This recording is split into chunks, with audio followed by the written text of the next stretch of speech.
नमस्कार, मैं हूं पूजा सिंह और आप देख रहे हैं आर्यन टीवी नेशनल। चलिए बुलेटिन की शुरुआत करेंगे उत्तराखंड की कुछ खास बड़ी खबरों के साथ। पैरालंपिक कमेटी ऑफ इंडिया द्वारा आयोजित राष्ट्रीय पैरा पावर लिफ्टिंग प्रतियोगिता का शुभारंभ देहरादून में हुआ। वहीं कार्यक्रम में मुख्यमंत्री पुष्कर सिंह धामी ने प्रतिभागियों को संबोधित करते हुए कहा कि खेल केवल शारीरिक क्षमता का परीक्षण नहीं बल्कि आत्मविश्वास, साहस और दृढ़ संकल्प का परिचायक भी है। सीएम धामी ने खिलाड़ियों को शुभकामनाएं देते हुए कहा कि ऐसे आयोजन से युवाओं में खेल के प्रति उत्साह और समर्पण बढ़ता है।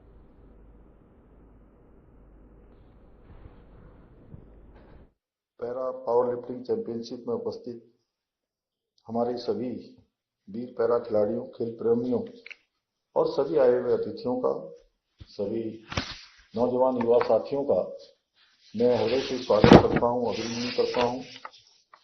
आज मुझे आप सभी के बीच में उपस्थित होने का अवसर मिला था, लेकिन मौसम खराब होने के कारण से मैं आप सबसे आज इस वर्चुअल माध्यम से जुड़ रहा हूं, क्योंकि ये प्रतियोगिता केवल एक खेल आयोजन नहीं है बल्कि भारत की उस अदम्य इच्छा शक्ति का उत्सव है जो हर बाधा को, हर चुनौती को अवसर में बदल देती है। साथियों, पावर लिफ्टिंग अपने आप में अनुशासन, धैर्य, साहस, आत्मविश्वास का प्रतीक है और हम जब यही खेल हमारे पैरा खिलाड़ियों द्वारा खेला जाता है तो ये केवल ताकत नहीं बल्कि हौसले और आत्मसम्मान की अद्वितीय मिसाल बन जाता है। इसलिए आप सभी खिलाड़ी देश के युवाओं के लिए प्रेरणा स्रोत हैं और समाज को संदेश देते हैं कि असली शक्ति शरीर में नहीं है बल्कि मन और संकल्पों में होती है, विचारों में होती है। साथियों, भारत के दिव्यांग भाई बहन आज प्रत्येक क्षेत्र में भारत का नाम रोशन कर रहे हैं और करें भी क्यों ना, क्योंकि मेरा मानना है कि दिव्यांगता केवल शरीर में हो सकती है, दिव्यांगता अपने सपनों में नहीं हो सकती। मैं खेलों की बात करूं तो खेलों में हमारे दिव्यांग खिलाड़ियों ने पूरी दुनिया में भारत का नाम रोशन किया है। शायद आप में से बहुत लोग जानते होंगे, भारत के पहले पैरा ओलंपिक स्वर्ण पदक विजेता मुरलीकांत पेटकर ने 1972 के ग्रीष्मकालीन पैरा ओलंपिक की तैराकी प्रतियोगिता में स्वर्ण पदक जीता था। सत्येंद्र सिंह लोहिया पहले ऐसे भारतीय दिव्यांग खिलाड़ी रहे जिन्होंने 12 घंटे में इंग्लिश चैनल को तैरकर पार किया। भारत की पैरा तीरंदाज शीतल देवी ने दोनों हाथ न होने के बावजूद पैरा तीरंदाजी प्रतियोगिता में स्वर्ण पदक जीतकर ये साबित कर दिया कि कमजोरी को किस प्रकार से ताकत बनाया जाता है। हाल ही में भारत की दिव्यांग महिला क्रिकेट टीम ने कोलंबो में T20 blind women cricket world cup 2025 जीतकर भारत का नाम रोशन किया। इसके अलावा टोक्यो पैरा ओलंपिक में अवनी लेखरा ने शूटिंग में स्वर्ण पदक और सुमित अंतिल ने जेवलिन थ्रो में स्वर्ण पदक जीतकर विश्व पटल पर अपनी धाक जमाई। इतना ही नहीं, वर्ष 2024 में तो पेरिस में आयोजित पैरा ओलंपिक में भारतीय खिलाड़ियों ने 29 पदक जीतकर इतिहास रचा। साथ ही 2025 में दुबई में हुई एशियन यूथ पैरा गेम्स में 110 पदक जीतकर पूरे विश्व को यह बता दिया कि भारतीय पैरा ओलंपिक खिलाड़ी किसी से कम नहीं है। साथियों, आज पद्मश्री से सम्मानित दीपा जी भी हमारे बीच में उपस्थित हैं। आप भारत की पहली महिला पैरा ओलंपिक खिलाड़ी हैं जिन्होंने 2016 के रियो पैरा ओलंपिक की 60 फुट प्रतियोगिता में रजत पदक जीता था। इसके अलावा आप एक सफल बाइकर, तैराक और कार चालक भी हैं और मुझे खुशी है कि कई records Limca book of world record में भी दर्ज हैं। मैं आपके जज्बे को भी बहुत नमन करता हूं। ऐसे लाखों उदाहरण हैं जो हमें बताते हैं कि दिव्यांगता कोई अभिशाप नहीं है। साथियों, बीते एक दशक में भारत के खेल इतिहास में जो बदलाव आया है वो अभूतपूर्व है। यह दशक भारतीय खेलों का स्वर्णिम अध्याय बन चुका है। ओलंपिक और पैरा ओलंपिक में रिकॉर्ड पदक हों या फिर एथलेटिक्स, बैडमिंटन, कुश्ती और मुक्केबाजी जैसे खेलों में विश्व स्तर पर शानदार प्रदर्शन हो, भारतीय खिलाड़ियों ने लगातार अपनी सीमाओं को तोड़ा है और दुनिया को दिखाया है कि भारत अब केवल प्रतियोगिताओं में भाग लेने वाला देश नहीं रह गया। आज का नया भारत मुकाबला जीतने के लिए खेलता है। इस परिवर्तन के पीछे आदरणीय प्रधानमंत्री श्री नरेंद्र मोदी जी की स्पष्ट सोच और मजबूत नीति रही है। आदरणीय प्रधानमंत्री जी के खेलों के प्रति प्रेम का अंदाजा इसी बात से लगाया जा सकता है कि उनके नेतृत्व में आज खेल का बजट पहले से 3 गुना अधिक हो चुका है।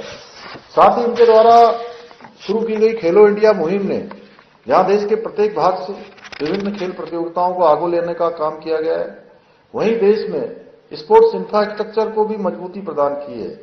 साथियों, पिछले वर्ष राज्य में आयोजित हुए 38वें राष्ट्रीय खेलों के भव्य एवं सफल आयोजन ने उत्तराखंड को देवभूमि के साथ साथ खेल भूमि के रूप में भी स्थापित करने का मार्ग प्रशस्त किया है। राष्ट्रीय खेलों में हमारे खिलाड़ियों ने पहली बार 103 पदक जीतकर एक नया इतिहास बनाने का काम किया और राष्ट्रीय पदक तालिका में 7वां स्थान प्राप्त किया। हमने आदरणीय प्रधानमंत्री जी के मार्गदर्शन एवं सहयोग से राज्य में विश्व स्तरीय स्पोर्ट्स इंफ्रास्ट्रक्चर विकसित करने के लिए भी व्यापक प्रयास किए हैं। इसी का परिणाम है कि आज उत्तराखंड के अंदर राष्ट्रीय ही नहीं बल्कि अंतर्राष्ट्रीय प्रतियोगिताओं के आयोजन करने का भी काम हो रहा है। ऐसे आयोजन भी उत्तराखंड के अंदर हो रहे हैं। मैं आज विशेष रूप से उन माता पिता को नमन करना चाहता हूं जिन्होंने अपने दिव्यांग बच्चों को कभी कमजोर नहीं समझा बल्कि उन्हें अपनी ताकत बनाया।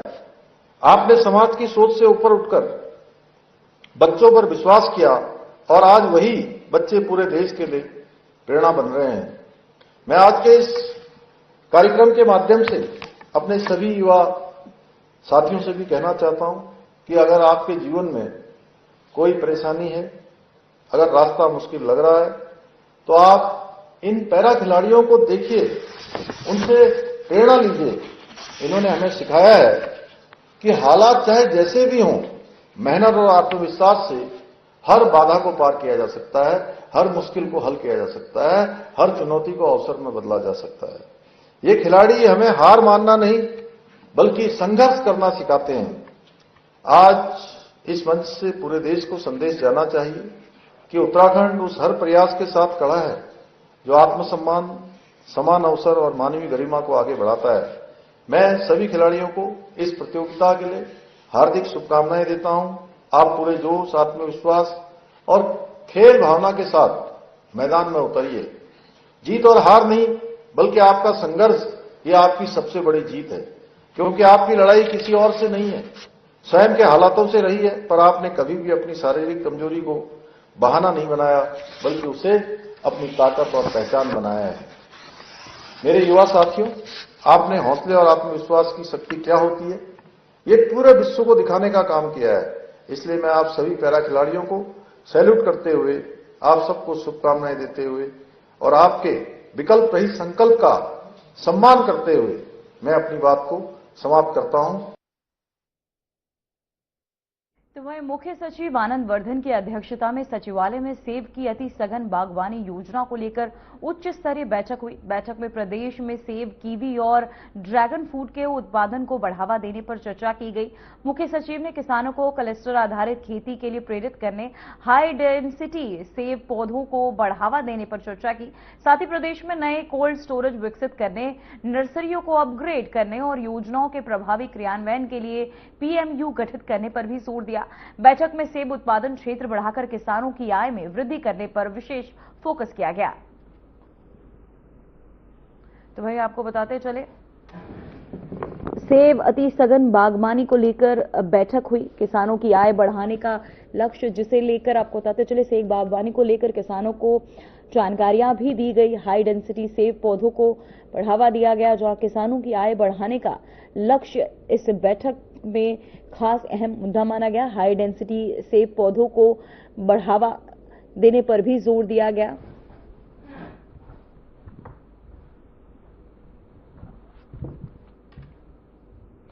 तो वहीं उत्तराखंड में कानून व्यवस्था को लेकर कांग्रेस ने राज्य सरकार पर जोरदार हमला बोला।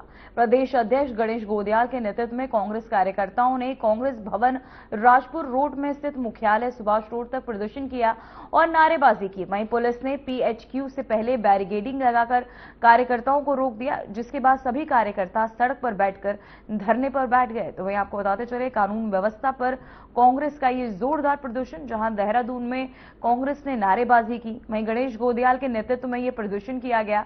तो वहीं पुलिस मुख्यालय के पास मार्च को रोका गया, जहां आपको बताते चले इस दौरान प्रदर्शन करते नजर आए कांग्रेस कार्यकर्ता। वहीं गणेश गोदियाल के समर्थन में ये प्रदर्शन किया गया।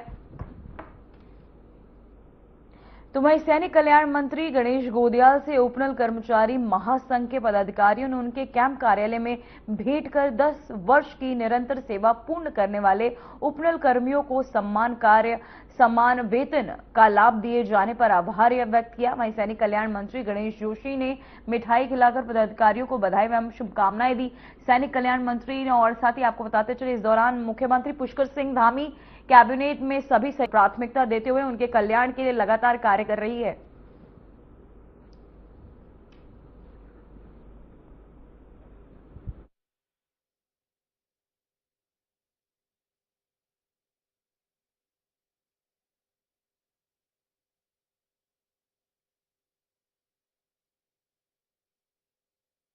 गणेश जोशी ने उपनल कर्मचारी महासंघ के पदाधिकारियों ने उनके कैंप कार्यालय में भेंट कर 10 वर्ष की निरंतर सेवा पूर्ण करने वाले उपनल कर्मियों को समान कार्य समान वेतन का लाभ दिए जाने पर आभार व्यक्त किया।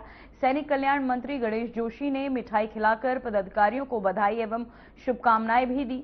सैनिक कल्याण मंत्री गणेश जोशी ने मुख्यमंत्री पुष्कर सिंह धामी और कैबिनेट के सभी सहयोगियों का आभार व्यक्त करते हुए कहा कि राज्य सरकार कर्मचारियों के हितों को सर्वोच्च प्राथमिकता देते हुए उनके कल्याण के लिए लगातार कार्य कर रही है।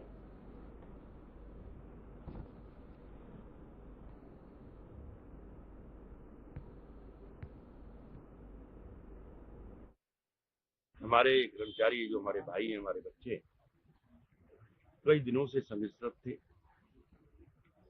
उच्च न्यायालय और सर्वोच्च न्यायालय ने भी इनके पक्ष में एक फैसला लिया था और माननीय मुख्यमंत्री ने भी इसकी घोषणा की थी।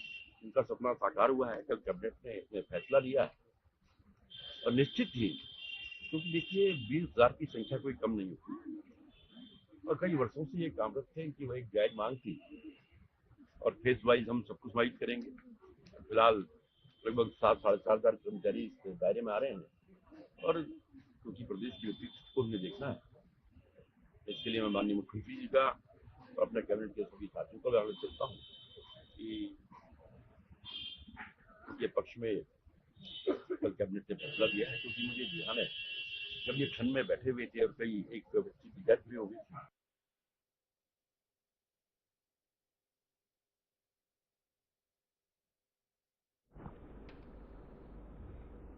तो वहीं जिलाधिकारी सवीन बंसल की अध्यक्षता में कलेक्टर सभागार में गणतंत्र दिवस समारोह की तैयारियों को लेकर समीक्षा बैठक आयोजित की गई।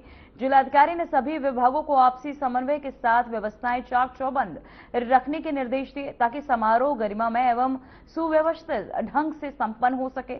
उन्होंने बताया कि गणतंत्र दिवस के अवसर पर सभी शासकीय कार्यालयों में प्रातः 9:30 बजे ध्वजारोहण किया जाएगा, जबकि मुख्य कार्यक्रम परेड ग्राउंड में आयोजित होगा, जहां राज्यपाल द्वारा ध्वजारोहण किया जाएगा। बैठक में लोक निर्माण विभाग को मंच, बैरिगेटिंग, विद्युत, पेयजल तथा सफाई व्यवस्था को समय पर पूर्ण करने के निर्देश दिए गए।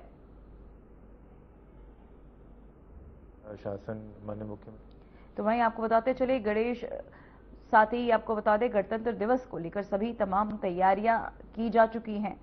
तो वहीं आपको बता दें गणतंत्र दिवस समारोह की तैयारियों को लेकर जिलाधिकारी सवीन बंसल की अध्यक्षता में कलेक्टर सभागार में गणतंत्र दिवस समारोह की तैयारियों को लेकर समीक्षा बैठक आयोजित की गई।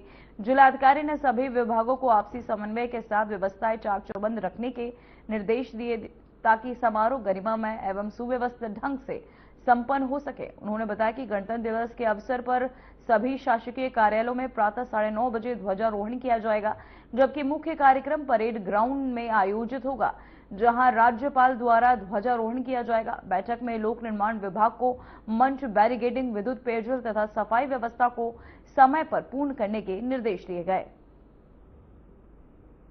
रूप से नोटिफाई कर दिए गए। हमारा मुख्य राष्ट्रीय दिवस है और जिसको लेकर हमारा शासन, माननीय मुख्यमंत्री जी काफ़ी गंभीर रहते हैं। उसके दृष्टिगत सभी व्यवस्थाएं हमारी कल्चरल प्रोग्राम्स, झांकियां, पुरस्कार वितरण और परेड, इन सब पर विस्तृत विमर्श किया गया है और तदनुसार हमारे सीनियर अधिकारियों की ड्यूटीज़ और उनके मैंडेट क्लियर रूप से नोटिफाई कर दिए गए। हमारा मुख्य राष्ट्रीय दिवस है और जिसको लेकर हमारा शासन, माननीय मुख्यमंत्री जी काफ़ी गंभीर रहते हैं। उसके दृष्टिगत सभी व्यवस्थाएं हमारी कल्चरल प्रोग्राम्स, झांकियां, पुरस्कार वितरण और परेड, इन सब पर विस्तृत विमर्श किया गया है और तदनुसार हमारे सीनियर अधिकारियों की ड्यूटीज़ और उनके मैंडेट क्लियर रूप से नोटिफाई कर दिए गए। हमारा मुख्य राष्ट्रीय दिवस है और जिसको लेकर हमारा शासन, माननीय मुख्यमंत्री जी काफ़ी गंभीर। तो वहीं नैनीताल पुलिस ने नशे के खिलाफ बड़ी कार्यवाही करते हुए 2 स्मैक तस्करों को गिरफ्तार किया। पुलिस ने आरोपियों के कब्जे से 207 ग्राम स्मैक बरामद की, जिसकी अनुमानित कीमत करीब 62 लाख रुपए बताई जा रही है। ये कार्यवाही ड्रग्स फ्री देवभूमि मिशन के तहत चलाए जा रहे विशेष अभियान के दौरान की गई। पुलिस ने मुखानी क्षेत्र में चेकिंग के दौरान दोनों आरोपियों को पकड़ा। उनके खिलाफ एनडीपीएस एक्ट के तहत मामला दर्ज कर आवश्यक कार्यवाही भी की जा रही है। वहीं एसएसपी डॉक्टर मंजुनाथ टी.सी.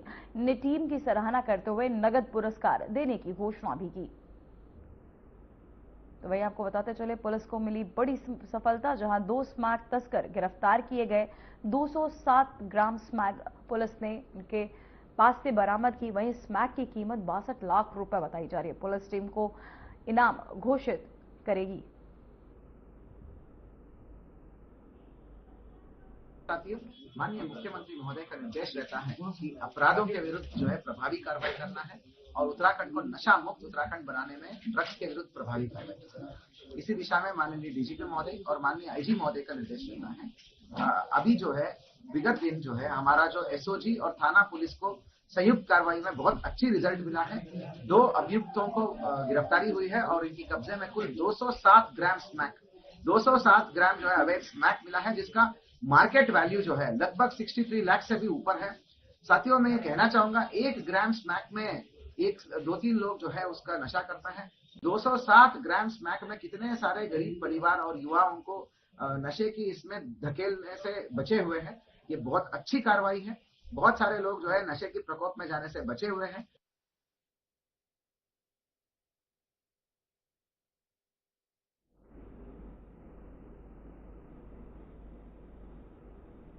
तो वहीं त्रिवेणी राजस्व क्षेत्र में 6 दिसंबर 2025 को एक पुरानी बिल्डिंग में कमरे से 2 सगे भाइयों समेत 3 श्रमिकों के शव मिलने से मामले में पुलिस जांच तेज कर दी है। वहीं राजस्व पुलिस ने मामले में बीएनएस की धारा 103 के तहत मुकदमा दर्ज कर लिया है, जिसके बाद गढ़वाल परिक्षेत्र में पुलिस महानिरीक्षक के निर्देश पर विकासनगर एसएसपी पंकज गरोला के नेतृत्व में एसआईटी का गठन किया गया। पुलिस अधीक्षक पंकज गरोला ने बताया कि मृत श्रमिक ग्राम भूत में छज्जा निर्माण का कार्य कर रहे थे और वहीं रह रहे थे। 6 दिसंबर की सुबह काम पर न पहुंचने पर स्थानीय लोगों ने कमरे में जाकर देखा तो तीनों मृत पाए गए। पुलिस ने पंचनामा कर पोस्टमार्टम कराया और रिपोर्ट के आधार पर आगे की कार्यवाही की जाएगी। तो वहीं आपको बताते चले, त्रिवेणी में 3 श्रमिक मृत पाए गए, 2 भाई समेत शव बरामद किया गया। मामले में एसआईटी भी गठित की गई है, जो आगे की जांच कर रही है। पुलिस जांच में जुटी में पोस्टमार्टम रिपोर्ट का इंतजार किया जा रहा है।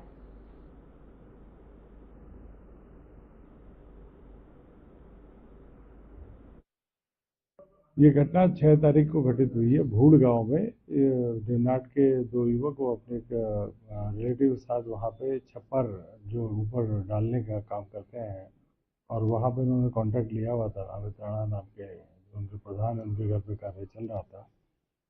एक कमरे में थे, वहाँ पे तीनों की सुबह जब नहीं पहुंचे काम पर, तो वहाँ जाकर लोगों ने उठाने का प्रयास किया, तो वहाँ पे इनकी बॉडी मिली। नायब राजस्व क्षेत्र होने के कारण जो वहाँ के वो है नायब तहसीलदार, उनके द्वारा इसका पंचायतनामा भरा गया, पोस्टमार्टम कराया गया है। वो सभी प्रपत्र जो है यहाँ प्राप्त हो चुके हैं। अभी वादी से जो है आज हम लोग जाकर जो हमारे एसओ हैं वो जाकर उसके बयान अंकित करेंगे। बयानों में जो भी आएगा पोस्टमार्टम रिपोर्ट, उसके आधार पर जो भी उपलब्ध साक्ष्य होंगे उस पर जो है इसमें कार्रवाई की जाएगी। तो वही राज्यसभा सांसद नरेश बंसल ने भारत सरकार द्वारा जारी संचार ऐप की सराहना करते हुए इसे साइबर फ्रॉड रोकने के प्रभावी बताया। उन्होंने कहा कि यह ऐप विश्वसनीय है और लोगों को ऑनलाइन ठगी से बचाने में मदद कर रहा है। सांसद ने स्पष्ट किया कि यह ऐप सुरक्षा के लिहाज से उपयोगी है। नरेश बंसल ने ऐप को लेकर फैलाई जा रही भ्रामक बातों पर ध्यान न देने की अपील की और कहा कि सरकार का उद्देश्य लोगों को साइबर फ्रॉड से सुरक्षित रखना है।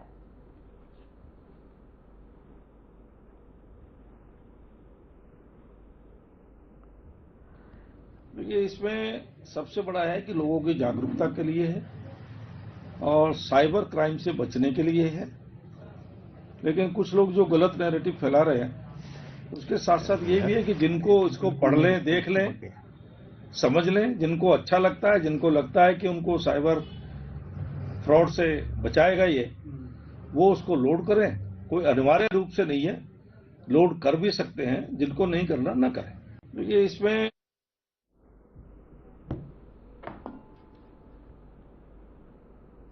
तो वहीं चारधाम यात्रा में भारी संख्या में श्रद्धालु दर्शन करने के लिए आते हैं। खासतौर पर केदारनाथ में श्रद्धालुओं का सैलाब उमड़ता है, जिस कारण अव्यवस्था फैल जाती है। केदारनाथ यात्रा के लिए कोई अनिवार्य केयरिंग कैंप, आपको बताते हैं, कैपेसिटी जांच नहीं है। वहीं कैबिनेट मंत्री और रुद्रप्रयाग जिले के प्रभारी सौरभ बहुगुणा का कहना है कि यात्रा के दौरान अव्यवस्था न हो और कोई जनहानि न हो, इसके लिए केयरिंग कैपेसिटी की जांच होनी चाहिए ताकि जनहानि के साथ पशुओं की हानि न हो, क्योंकि यात्रा वाले क्षेत्र आपदा प्रभावित क्षेत्र होते हैं।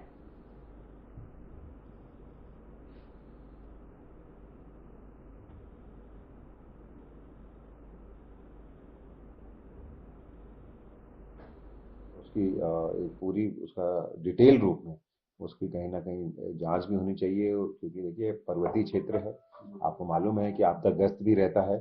बहुत टाइम ऐसा हुआ है, पिछले साल भी जून में वहाँ पर बहुत बड़ी एक आपदा आई थी। 12,000 से ज़्यादा श्रद्धालुओं को वहाँ पे हम लोग ने रेस्क्यू किया था। तो हम कोई भी ऐसी व्यवस्था नहीं चाहते जिसमें कि मैंने आपको बोला कि हमारी पहली प्राथमिकता जनहानि ना हो, हमारे वहाँ पे जो पशु हैं, जानवर हैं, उनके ऊपर कोई विपदा ना आए, इंसानों के ऊपर कोई विपदा ना आए, ये प्राथमिकता है। और हर तीर्थ स्थल की कैरिंग कैपेसिटी की जांच होनी चाहिए और जो जितनी कैरिंग कैपेसिटी को प्रशासन भी सही तरीके से दर्शन कराने में सफल हो सके, उतनी वहां पर लागू होनी चाहिए।